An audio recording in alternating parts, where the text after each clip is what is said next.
Welcome to Navata local channel. సోమవారం Patancheru division పరిధిలో 3,26,00,000 రూపాయలతో నిర్మించిన ఫ్రీడమ్ పార్క్, 150 అడుగుల జాతీయ జెండా, 2,40,00,000 రూపాయలతో నిర్మించిన R&B గెస్ట్ హౌస్, 1,50,00,000 రూపాయలతో నిర్మించిన DCCB బ్యాంకు నూతన భవనాలను స్థానిక ఎమ్మెల్యే గూడెం మైపాల్ రెడ్డితో కలిసి మంత్రి హరీష్ రావు ప్రారంభించడం జరిగింది.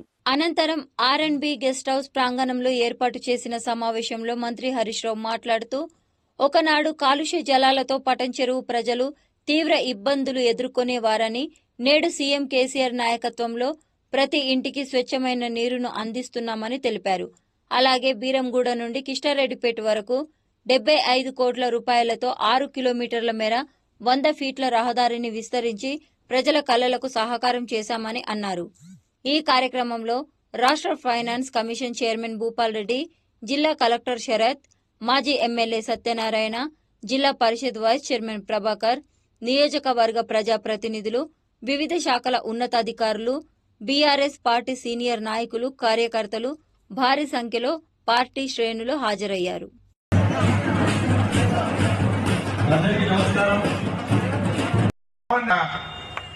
తెల్లాపూర్ మున్సిపాలిటీలో బీరప్ప గుడికి ల్యాండ్ కావాలంటే దాదాపు 10-20 కోట్ల రూపాయల విలువ కలిగిన భూమి బీరప్ప గుడికి కూడా మా నగేష్ అడిగితే తెల్లాపూర్ ప్రాంతంలో యాదవుల కుర్మల కోరిక మేరకు అద్భుతమైనటువంటి 20 కోట్ల రూపాయల భూమి తెల్లాపూర్ మున్సిపాలిటీలో కూడా అందించినాం. అక్కడ దేవాలయ అభివృద్ధి కూడా శంకుస్థాపన చేసుకొని దాన్ని కూడా ముందుకు తీసుకొని పోతా ఉన్నాం. ఇట్లా ఎక్కడ కూడా మనం వెంటకు పోకుండా ప్రజల ఆకాంక్షల్ని గుర్తిస్తూ పనిచేస్తున్నాం. ఎవరే మనకు పనిచేసింది? ఇలా వికలాంగుల కోసం ఎన్ని స్కూటీలు ఇచ్చింది మీ ఎమ్మెల్యే గారు? ఎక్కడైనా జరిగిందా? ఇంకా పేద వికలాంగుల కోసం స్కూటీలు, పేదల పెళ్లిళ్లు చేసే కార్యక్రమం, బడుల నిర్మాణం, పోలీస్ కానిస్టేబుల్ల శిక్షణలో ఎంతో మందికి ఉచిత శిక్షణ ఇప్పించి పిల్లలకు ఉద్యోగాలు ఇప్పించే కార్యక్రమం. అసలు ఈ కాంగ్రెస్ బీజేపీలు ఎక్కడ పోయినరు? ఏం చేసిండ్రు మీరు? ఇలా ముఖ్యమంత్రి గారు ఇంకో గొప్ప మాట చెప్పింది మనకు, మళ్ళా గెలవంగానే మెట్రో రైళ్లు పటాన్ చెరువు దాకా తీసుకొస్తామని చెప్పి కూడా ముఖ్యమంత్రి గారు చెప్పింది. మనం మళ్ళీ కేసీఆర్ గెలిపించుకుందాం, మెట్రో రైళ్లు పటాన్ చెరువు దాకా సాధించుకుందాం అని చెప్పి కూడా మనం చేస్తా ఉన్నాం. వాళ్ళు చెప్పే కళ్ళబొల్లి మాటలు నమ్మితే ఎండమావులకు ఆశపడ్డట్టే అవుతుంది. మనం అట్లాంటి దాని వెంట పోకుండా కళ్ళ ముందు జరుగుతున్న అభివృద్ధిని, కంటి ముందు కనబడుతున్న అభ్యర్థిని చూసి మనం ఓటేసుకోవాలి. ఎవరు కంటి ముందు మనకు పొద్దున్న లేస్తే కనబడేది మైపాల్ రెడ్డి. కళ్ళ ముందు జరుగుతున్న అభివృద్ధి ఇవాళ మీ ప్రతి ఇంటి ముందు కనబడుతుంది. కళ్ళ ముందు జరుగుతున్న అభ్యర్థిని, మీ కంటి ముందు ఉన్న ఎమ్మెల్యేను చూసి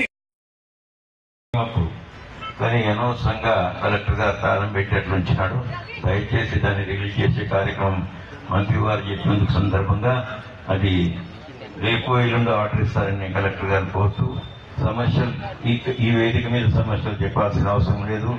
గౌరవ ఎమ్మెల్యే గారన్నీ సమస్యలు చెప్తారు. ఏది ఏమైనా నేనైతే నా మనస్ఫూర్తిగా మళ్ళీ ఒకసారి గౌరవ మంత్రి గారికి అభినందనలు నా యొక్క మరి చేతులెత్తి నమస్కరిస్తున్నాను. నేను వారికి ఉన్న అభిమానం నా పైన, నేను వద్దన్నా నాకు ఈ పదవి ఎండబెట్టిన వారు ముఖ్యమంత్రి గారికి మీ అందరి సమక్షంలో నేను ధన్యవాదాలు తెలుపుతూ నేను సెలవు తీసుకుంటున్నాను. నమస్కారం.